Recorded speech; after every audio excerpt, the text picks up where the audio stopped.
ईशोपनिषद के मंत्रों की चर्चा चल रही है। पिछले दिन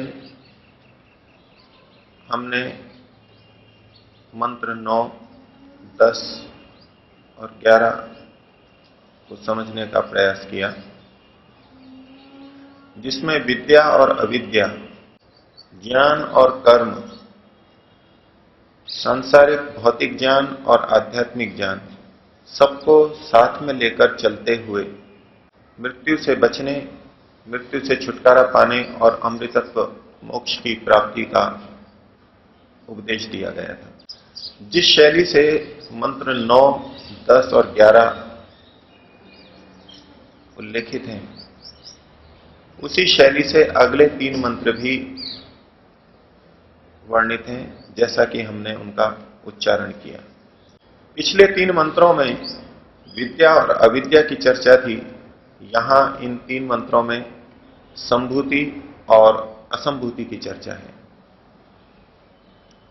बाकी वाक्यावली उसी प्रकार है। 12वां मंत्र कहता है, अंधन तमः प्रविशन्ति ये असंभूतिम उपासते। जो असंभूति की उपासना करते हैं वे घोर अंधकार को प्राप्त होते हैं।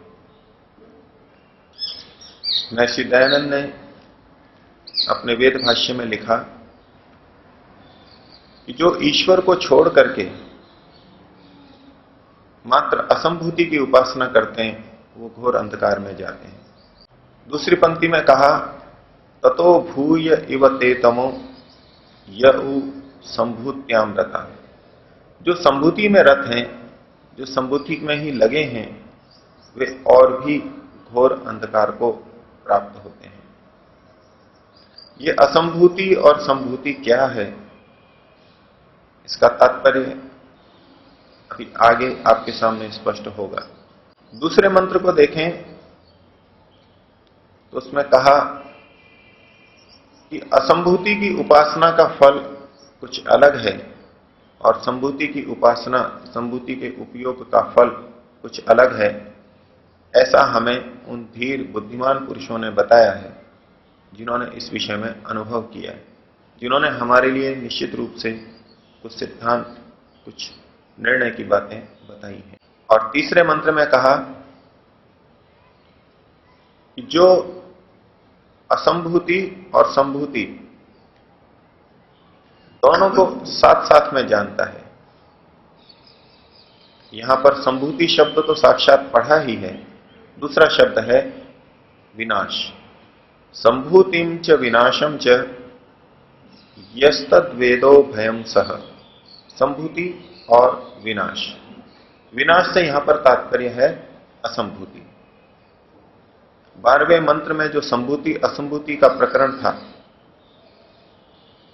13वें मंत्र में उसके लिए संभव और असंभव शब्दों का प्रयोग किया गया। संभूति के लिए संभव शब्द का और असंभूति के लिए असंभव शब्द का। और अगला जो मंत्र है अर्थात 14वां मंत्र, उसमें संभूति शब्द तो पढ़ा है, उसके साथ साथ विनाश शब्द पढ़ा है।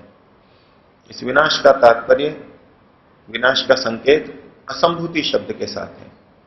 तो संभूतिम च विनाशम च, संभूति और विनाश इन दोनों को, संभूति और असंभूति इन दोनों को, यह यस्तद वेदो भयम सह, जो इनको साथ साथ जानता है, तो ऐसा व्यक्ति विनाशेन मृत्युम तीर्थवा, विनाश के द्वारा, असंभूति के द्वारा मृत्यु को पार करके संभूत्यामृतम अश्नुते, और संभूति से अमृतत्व को, अमरता को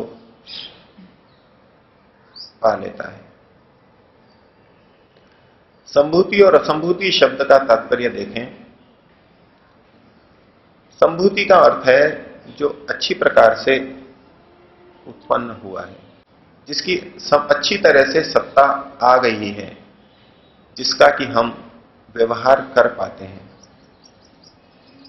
अर्थात ये सारा कार्य जगत, ये भूमि, जल, अग्नि, पेड़ पौधे, विभिन्न शरीर, फल फूल, ये सारे के सारे सम्यक प्रकार से अपने रूप में आ चुके हैं और इनके साथ हम व्यवहार कर पाते हैं। तो संभूति का अर्थ है कार्य जगत, ये दृश्यमान सारा संसार, ये सारा ब्रह्मांड। और असंभूति का अर्थ इसके विपरीत है, जो अच्छी तरह से उत्पन्न नहीं हुआ है, प्रकट नहीं हुआ है, प्रकाशित नहीं हुआ है, अर्थात मूल प्रकृति। इस सारे कार्य जगत का कारण, अंतिम कारण, जो सत्व, रज और तम, ये तीन कण हैं, इनको यहां पर असंभूति शब्द से कहा गया। तो जो कार्य जगत की उपासना करते हैं, केवल कार्य जगत में रत रहते हैं, वो अत्यंत घोर अंधकार को प्राप्त होते हैं। और जो असंभूति अर्थात मूल प्रकृति में रत रहते हैं, मूल प्रकृति की उपासना करते हैं, वो सामान्य रूप से अंधकार को प्राप्त होते हैं। तो मूल प्रकृति की उपासना से भी अंधकार में जा रहा है और कार्य जगत की उपासना से भी अंधकार में जा रहा है, लेकिन और अधिक घोर अंधकार में व्यक्ति जाएगा। यहां भी इस मंत्र का तात्पर्य समुच्चय के अंदर है। यहां मूल प्रकृति का उपयोग करना और कार्य जगत का उपयोग करना हानिकारक है, उसे हमें नहीं करना चाहिए, यह मंत्र का तात्पर्य नहीं है। क्योंकि अगले मंत्र के अंदर, अगले दो मंत्रों में इन दोनों की प्रशंसा की गई और इनसे लाभ की बात कही गई। तो असंभूति का अर्थ है कारण जगत और संभूति का अर्थ है कार्य जगत। कार्य जगत की उपासना, कार्य जगत का उपयोग तो हम सब देखते ही हैं। पूरा संसार, मनुष्य हो या इतर प्राणी, इसका करते ही रहते हैं। भौतिक जगत की वस्तुओं को ही अपना लक्ष्य मान करके जो लगे हैं, वो अत्यंत घोर अंधकार में जाते हैं। ये बात हमको समझ में आती है। संसार के पदार्थों को भोगते हुए उनके प्रति राग, आसक्ति पैदा होती है, और जब वो नहीं मिलते अथवा विकृत रूप में मिलते हैं, अथवा जैसा हमने चाहा वैसा नहीं मिलते, अथवा कोई उनको भोगने में बाधा पैदा करता है, रुकावट पैदा करता है, तो हमारे मन में फिर द्वेष भी जन्म लेता है। जहां राग होता है वहां उसके विपरीत द्वेष भी साथ ही साथ रहता है। तो इस सारे संसार का उपयोग आसक्ति के रूप में करते हुए हम राग और द्वेष दोनों से युक्त होते हैं, और ये हमारे अत्यंत पतन का कारण है। तो संभूति की बात तो कुछ समझ में आती है, लेकिन असंभूति का क्या उपयोग होता है, क्या उपयोग हो सकता है, ये सामान्यतः हमारे देखने में नहीं आता। क्योंकि सत्वरज तम तो पूरी तरह प्रकाशित ही नहीं है। मूल प्रकृति के रूप में वो अव्यक्त हैं, अव्याकृत हैं, अप्रतर्क हैं। वेद मंत्र भी नासदीय सूक्त में उस मूल प्रकृति को अप्रतर्क्यम, अविज्ञेयम, अप्रकाशित, गूढ़, अंधकार में स्थित, इस तरह के शब्दों का विशेषण देते हैं। लेकिन क्योंकि वेद मंत्र कह रहा है, तो वो भी स्थिति तो अवश्य होनी चाहिए जहां असंभूति का अर्थात मूल प्रकृति का भी उपयोग किया जाता है। हम चूंकि सामान्य संसार में जीते हैं, सामान्य स्थिति में, सामान्य स्तर पर जीते हैं, इसलिए और ऊंचे स्तर की बात जानने के लिए हमको शास्त्रों को देखना ही होगा। योग दर्शन के अंदर जो कि मुक्ति प्राप्ति का विधि विधान है, उसमें योग के 8 अंग गिनाए और उसमें अंतिम अंग समाधि को कहा गया। और वहां समाधि के भी 2 भाग किए गए, संप्रज्ञात समाधि और असंप्रज्ञात समाधि। जब योग दर्शन में संप्रज्ञात समाधि का प्रकरण चला और समाधि में जब साक्षात्कार की बात आई, समापत्ति की बात आई, तो संप्रज्ञात समाधि में जहां स्थूल भूतों, सूक्ष्म भूतों के साक्षात्कार, इंद्रियों के साक्षात्कार की बात कही, वहां अहंकार की और मूल प्रकृति के प्रत्यक्ष की बात भी कही। तो बहुत ऊंचे स्तर पर संप्रज्ञात समाधि में इस मूल प्रकृति का भी प्रत्यक्ष होता है। संप्रज्ञात समाधि का वर्णन करने के बाद जब असंप्रज्ञात का प्रकरण प्रारंभ हुआ तो महर्षि पतंजलि जी ने फिर दो भेद कर दिए, भव प्रत्यय और उपाय प्रत्यय। असंप्रज्ञात समाधि के भी दो भेद किए, भव प्रत्यय और उपाय प्रत्यय। इसके और विस्तार में हम नहीं जाएंगे, मैं केवल आपको संकेत देना चाहता हूं कहां शास्त्रों में हमको प्रकृति की उपासना या असंभूति के संदर्भ में कुछ चर्चा मिलती है। तो जब भव प्रत्यय का प्रकरण आया तो उन्होंने सूत्र बनाया, भव प्रत्ययो विदेह प्रकृति लयाना। भव प्रत्यय के भी फिर दो भेद किए। पहले समाधि के दो भेद किए, संप्रज्ञात और असंप्रज्ञात। फिर असंप्रज्ञात की प्राप्ति के भी दो तरह के मार्ग, दो तरह की स्थितियां बताई, दो तरह की व्यक्तियों का वर्णन किया, भव प्रत्यय और उपाय प्रत्यय।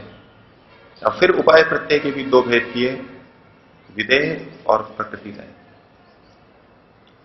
ये जो दूसरा प्रकृति लयत्व है, ये कुछ इस असंभूति की बात से तालमेल रखता प्रतीत होता है। और वहां व्यास भाष्य में भी इस बात का संकेत किया कि ये लोग अपने संस्कार वशात प्रकृति में लीन होते हैं, सत्वर स्तंभ में, और मुक्ति जैसा अनुभव करते हैं। मुक्ति जैसा अनुभव करते हैं। मुक्ति की प्राप्ति नहीं हो जाती, लेकिन मुक्ति जैसा अनुभव करते हैं। और जब उनका वो भोग, वो संस्कार समाप्त होता है तो फिर से सामान्य स्थिति में आ जाते हैं। तो जब वो प्रकृति लय की स्थिति में होते हैं तो वहां वो उस मूल प्रकृति का साक्षात्कार, उपयोग करते हैं। और वो मूल प्रकृति का उपयोग किस रूप में करते हैं? तो वहां एक संभावना सतोगुण की प्रतीत होती है कि सतोगुण जो कि सुख स्वरूप है, इसमें सुख गुण है, उस सुख को वहां पर वो ग्रहण करते हैं और मुक्ति जैसा अनुभव करते हैं। बंधनों से, शारीरिक सामान्य बंधनों से वो रहित अवस्था में रहते हैं और बड़े लंबे काल तक रहते हैं। इस तरह के संकेत हैं। यहां भी कहा, विनाशेन मृत्युम पीड़ित्वा, उस असंभूति से मृत्यु को पार करके वो बहुत लंबे समय तक जन्म मरण के इस चक्र से दूर रहते हैं। ऐसा टीकाकारों का उल्लेख मिलता है। इसी तरह सांख्य दर्शन में एक सूत्र आया,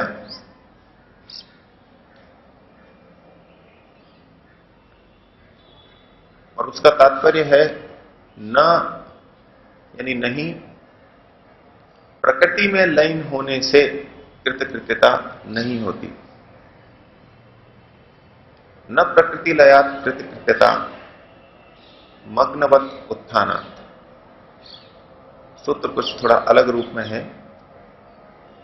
लेकिन तात्पर्य यह है कि प्रकृति में लीन होने मात्र से कृतकृत्यता नहीं होती। कृतकृत्यता का तात्पर्य है जो करना था वो कर लिया, जो पाना था वो पा चुके, अब कुछ करना शेष नहीं रहा, उसे कृतकृत्यता कहते हैं। और वो कृतकृत्यता केवल मुक्ति में प्राप्त होती है, ईश्वर के आनंद को पाने पर होती है। तो उससे तुलना करके कहा गया कि न प्रकृति लयात कृतकृत्यता, प्रकृति में लीन होने से कृतकृत्यता नहीं होती। अर्थात कहीं ना कहीं कोई साधक उस स्थिति को पा करके, प्रकृति लयत्व स्थिति को पा करके ऐसा सोचता होगा जहां की उसे लगे कि मैं कृतकृत्य हो गया हूं, जो मुझे पाना था वो मैंने पा लिया है। योग दर्शन व्यास भाष्य में भी इस स्थिति को कहा कि वो मुक्ति जैसा अनुभव करते हैं। तो मुक्ति जैसी कोई स्थिति है उससे थोड़ी कम है, उसके लिए सांख्यकार सावधान कर रहे हैं कि ये अंतिम कृतकृत्यता नहीं है। तो मग्नवत उत्थानात्, जैसे कोई निमग्न होता है जल में, ऐसे कुछ देर निमग्न रहने के बाद में फिर बाहर निकल करके आ जाता है, उस तरह से है। कुछ देर के लिए उस प्रकृति में लीन हुआ, कुछ विशेष सुखों का अनुभव किया, बंधन से रहित स्थिति, दुख से रहित स्थिति का अनुभव किया, फिर उससे निकल करके आ जाएगा। अर्थात यहां भी असंभूति प्रकृति का सत्वरस्तम का उपयोग कुछ होता है, ये संकेत हमको मिलता है। तो असंभूति की भी उपासना होती है, असंभूति का भी उपयोग होता है, ये हमको शास्त्रों से पुष्ट होता है। हम उसको आज उस स्थिति में देख और समझ नहीं पाते, ये एक अलग बात है। तो मंत्र में कहा कि जो केवल असंभूति की उपासना करते हैं वो भी घोर अंधकार को प्राप्त होते हैं, निम्न स्थिति को प्राप्त होते हैं, फिर से उसी बंधन में आते हैं। और जो संभूति की इस कार्य जगत की उपासना करते हैं वो तो उनसे भी अधिक निम्न स्थिति में जाते हैं, क्योंकि ये जो असंभूति की उपासना की बात है ये संप्रज्ञात और असंप्रज्ञात के स्तर पर है, समाधि के स्तर पर है, इसलिए ऊंची स्थिति है। और इस सतोगुण के सुख का उपयोग, प्रकृति का उपयोग सांसारिक सुखों की, भौतिक सुखों की अपेक्षा कुछ अधिक श्रेष्ठ होता है, बहुत अधिक श्रेष्ठ होता है।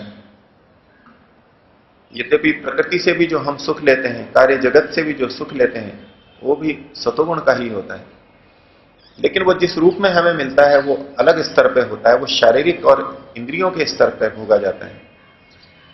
लेकिन ये दूसरा समाधि वाला प्रकृति का उपयोग है, सतोगुण के सुख का उपयोग है, ये मानसिक स्तर पे, बौद्धिक स्तर पे भोगा जाता है। हमारे शरीर की सामर्थ्य बहुत कम होती है, मन की सामर्थ्य बहुत अधिक होती है, इसलिए वहां बहुत अधिक देर तक, बहुत अधिक मात्रा में प्रकृति का सुख भोगा जा सकता है। और संप्रज्ञात समाधि तक उस सुख के प्रति भी राग रहता है, उस सुख का भी वो उपयोग करता है। अपर वैराग्य की स्थिति में भी प्रकृति के प्रति उसका राग होता है। इसलिए योग दर्शन में पर वैराग्य की चर्चा करते हुए कहा गुण वैतृष्ण्यम तथा परम पुरुष ख्याते है गुण वैतृष्ण्यम। परम पुरुष की का ज्ञान होता है, बोध होता है, तो उसको गुणों से भी वितृष्णा हो जाती है। किन गुणों से वितृष्णा की बात है, किस स्तर के गुणों से वितृष्णा की बात है? सांसारिक जो त्रिगुणात्मक पदार्थ हैं उनसे तो वो अपर वैराग्य की स्थिति में ही विरक्त हो चुका है, लेकिन फिर भी उस अपर वैराग्य वाले के लिए भी कहा जा रहा है पर वैराग्य की स्थिति में जाने के लिए कि उसको गुणों से वितृष्णा होती है। ये वो स्थिति प्रतीत होती है जो प्रकृति लय की स्थिति में या सत्वरस्तम में सतोगुण के सुख को समाधि में, संप्रज्ञात समाधि में भोगते हुए जो कुछ राग होता है उसको भी हटाया जाता है, और तब जाकर के वो परमपिता परमात्मा के आनंद को असंप्रज्ञात समाधि में प्राप्त कर पाता है। तो मंत्र ने कहा कि हम यदि केवल असंभूति की उपासना करेंगे तो भी अंधकार में जाएंगे, और केवल संभूति की उपासना करेंगे तो और अधिक घोर अंधकार में जाएंगे। हमको दोनों को साथ में लेके चलना है।